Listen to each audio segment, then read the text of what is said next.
السلام علیکم ورحمۃ اللہ وبرکاتہ۔ الحمدللہ وحدہ والصلاۃ والسلام علی من لا نبی بعدہ۔ 17 رمضان المبارک یوم بدر ہے۔ رمضان المبارک کی 17 تاریخ کو مدینہ سے جنوب مغرب میں بدر کے مقام پر ایک بہت بڑا معرکہ ہوا تھا، اور جہاں پہ مسلمانوں کو 13 سال مکہ میں تنگ کیا گیا، پھر مسلمانوں کو مجبور کیا گیا ہجرت پر، اور مدینہ میں پہنچ کر بھی انہوں نے اپنی شرارتیں باقی رکھیں۔ نبی پاک صلی اللہ علیہ وسلم جس کو کلام کے اندر، مختلف کتابوں کے اندر، الہامی کتابوں میں نبی الملاحم کہا گیا ہے، جنگوں والا پیغمبر کہا گیا ہے، تو وہ آپ نے یہاں پہنچ کر باقاعدہ اللہ نے آپ کو اجازت دی کہ اب آپ لڑائی اور قتال کے لیے آپ کو اجازت دی جاتی ہے کہ دشمن آپ کو تنگ کر رہا ہے۔ تو نبی پاک صلی اللہ علیہ وسلم نے مختلف طریقوں سے جنگ کی تیاری کرائی، گھوڑ سواری کی، تیر بازی کی اور جاسوسی کی، اور اسی جاسوسی کے سلسلے میں مسلمانوں کو اطلاع ملی کہ ابو سفیان کا بہت بڑا قافلہ وہ شام والے علاقوں سے تجارت نفع لے کر آ رہا ہے۔ تو نبی پاک صلی اللہ علیہ وسلم نے مختلف لوگوں کو اکٹھا کر کے ان کے پیچھے بیعت کی، اور اس کے لیے سیرت النبی کے مؤلف شبلی نعمانی نے پہلی جلد میں سیرت میں اس کو بیان کیا ہے کہ دشمن کے ساتھ جنگوں میں سپلائی لائن کاٹی جاتی ہے۔ نبی پاک صلی اللہ علیہ وسلم ان کے پیچھے لگے، لیکن وہ ہاتھ نہ آئے، اور انہوں نے دیکھ لیا کہ ہمارے پیچھے کوئی لگے ہوئے ہیں گھڑ سوار اونٹ سوار، تو اس لیے وہ جلدی سے جدہ والے ساحل سے نکلتا ہوا مکہ میں پہنچا۔ تو جس وقت تو یہ پہلے اطلاع کر چکا تھا کہ میرے پیچھے مدینہ کے لوگ ہیں، اپنا سامان بچانے نکلو،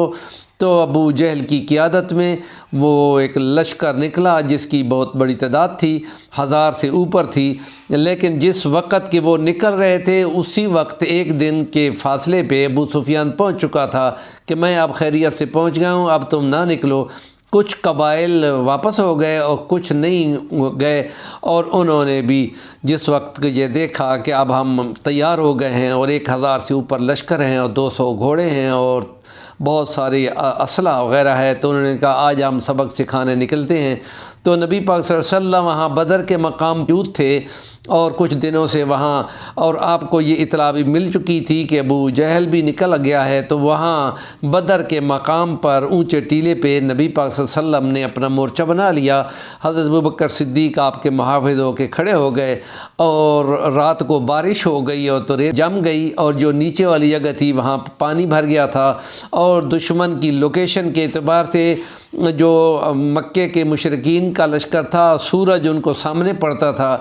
تو اس لیے نبی پاک صلی اللہ علیہ وسلم وہاں جس وقت کے وہاں پہنچے تو مشرکین مکہ بھی وہاں پہنچ گئے تھے، ان کی تعداد زیادہ تھی، مسلمان 313 تھے۔ اس لیے ہم کہتے ہیں کہ جس وقت قافلہ آپ کے ہاتھ سے نکل گیا تھا تو آپ کو پیچھے کمک پہنچ جانی چاہیے تھی، لیکن 2-3 دن کے اندر کوئی بھی مدینہ سے مدد کے لیے آپ کے لیے نہیں پہنچا، بس اتنی قوت تھی۔ اور اس کے لیے مدینہ کے انصار نے باقاعدہ اعلان کیا تھا کہ میثاق مدینہ کی روح سے ہم مدینہ کے محافظت کے لیے تو تیار ہیں، لیکن اللہ کے رسول اگر آپ ہمیں بدر کودنے کے لیے بھی کہیں تو ہم اس کے لیے بھی تیار ہیں۔ تو اس بات پہ آپ خوش ہو گئے، اور نبی پاک صلی اللہ علیہ وسلم نے باقاعدہ وہاں نشان لگائے اور رات کو انتظام کر کے ساری رات اللہ سے مناجات کی۔ تو اللہ پاک نے اپنے کلام میں سورۃ انفال کی آیت نمبر 9 میں فرمایا ہے، استستغیثون ربکم فاستجاب لکم انی ممدکم بألف من الملائکۃ مردفین۔